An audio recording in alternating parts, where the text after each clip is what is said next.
दोस्तों, हम इस दुनिया में खुद को जमीन का खुदा तो बना लेते हैं, मगर ये नहीं सोचते कि अपनी आखिरत कैसे बचानी है। आज की कहानी में हम एक ऐसे इंसान की बात करेंगे जो खुद को खुदा से कम नहीं समझता था। उसके जुल्म की कोई हद नहीं थी, लोग उसके नाम से भी डरते थे। मगर फिर एक दिन अल्लाह का अजाब उस पर ऐसा आया कि वो कांप उठा। गांव में हाजी साबिर का बड़ा नाम था।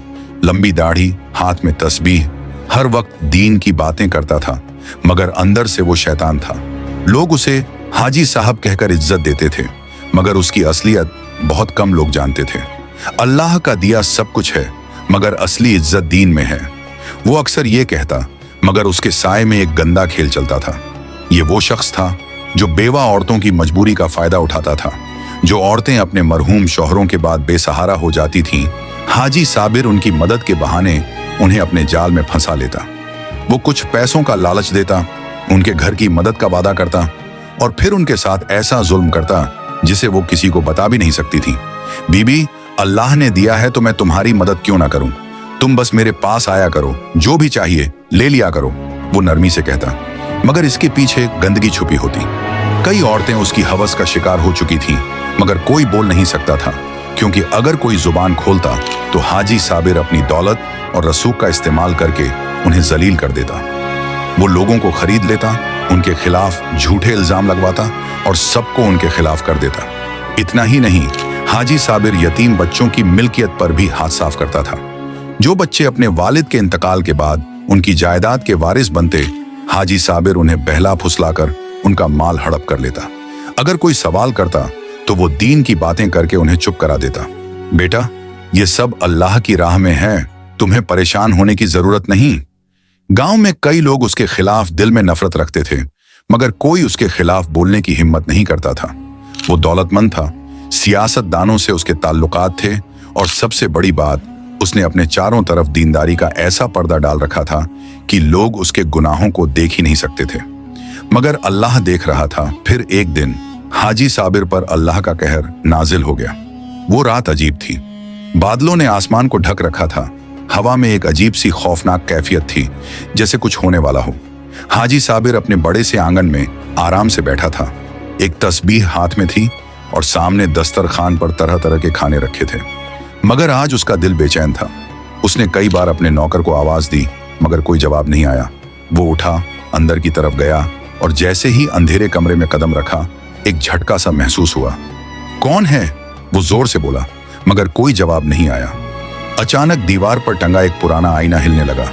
हाजी साबिर ने आंखें सिकोड़ी और ध्यान से देखा, और जैसे ही रोशनी थोड़ी बेहतर हुई, उसका दिल दहल गया। आईने में एक साया नजर आ रहा था। ये आम साया नहीं था, ये किसी औरत का था। वो औरत जिसकी आंखों में वहशत थी, चेहरा अधड़ा हुआ, होंठों पर एक भयानक मुस्कान थी। ये कौन है? हाजी साबिर का दिल जोर जोर से धड़कने लगा। उसने पीछे हटने की कोशिश की, मगर उसके पैर जैसे जमीन से चिपक गए थे। वो चीखना चाहता था, मगर आवाज हलक में अटक गई। हाजी साबिर, मुझे पहचाना? वो आवाज सुनकर हाजी साबिर के होश उड़ गए। ये आवाज वो कभी नहीं भूल सकता था। ये ज़ैनब की आवाज थी, वही ज़ैनब जिसे उसने धोखे से अपने जाल में फंसाया था, जिसे लोगों की नजरों में रुसवा कर दिया था और जो आखिर में गांव छोड़कर कहीं गायब हो गई थी। ये कैसे हो सकता है? तू तो मर चुकी थी। हाजी साबिर के होंठ कांपे। ज़ैनब हंसने लगी, मगर वो हंसी इंसानी नहीं थी, जैसे कई मुर्दा रूहें एक साथ हंस रही हों। हाँ, मैं मर चुकी हूं, मगर तेरा हिसाब बाकी है। और फिर आईने में ज़ैनब का चेहरा बदलने लगा।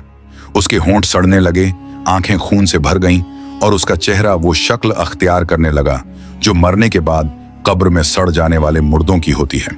हाजी साबिर के हाथ कांपने लगे। अचानक आईना जोर से चटका और उसके हजारों टुकड़े जमीन पर बिखर गए। हाजी साबिर ने जोर से चीख मारी, मगर उसी लम्हे उसका जिस्म झटके खाने लगा। उसकी आंखें उलटने लगीं, उसके हाथ बेकाबू हो गए और फिर हाजी साबिर जमीन पर गिर पड़ा। सुबह जब नौकर अंदर आया तो हाजी साबिर की लाश बेजान फर्श पर पड़ी थी। आंखें खुली थीं और चेहरा खौफ में जमा हुआ था, जैसे मरते वक्त उसने कुछ ऐसा देखा था जो कोई भी इंसान नहीं देखना चाहता। मगर ये तो सिर्फ शुरुआत थी। गांव में ये खबर जंगल की आग की तरह फैल गई। लोग हैरान भी थे और कुछ खौफजदा भी। कुछ ने कहा, अल्लाह ने इस पर अपना अजाब नाजिल कर दिया, जबकि कुछ ने इसे एक आम मौत समझा। मगर असली खौफनाक लम्हा अभी बाकी था। जब दोपहर को लोग उसके जनाजे की तैयारी करने लगे तो कुछ अजीब हुआ। जनाजा जमीन से उठ ही नहीं रहा था। 4 आदमी आए, फिर 8, फिर 10, मगर जनाजा अपनी जगह से 1 इंच भी न हिला। पूरा गांव कांप उठा और फिर दूर से एक औरत की चीख सुनाई दी। सबने मुड़कर देखा और जो उन्होंने देखा वो जिंदगी भर नहीं भूल पाए।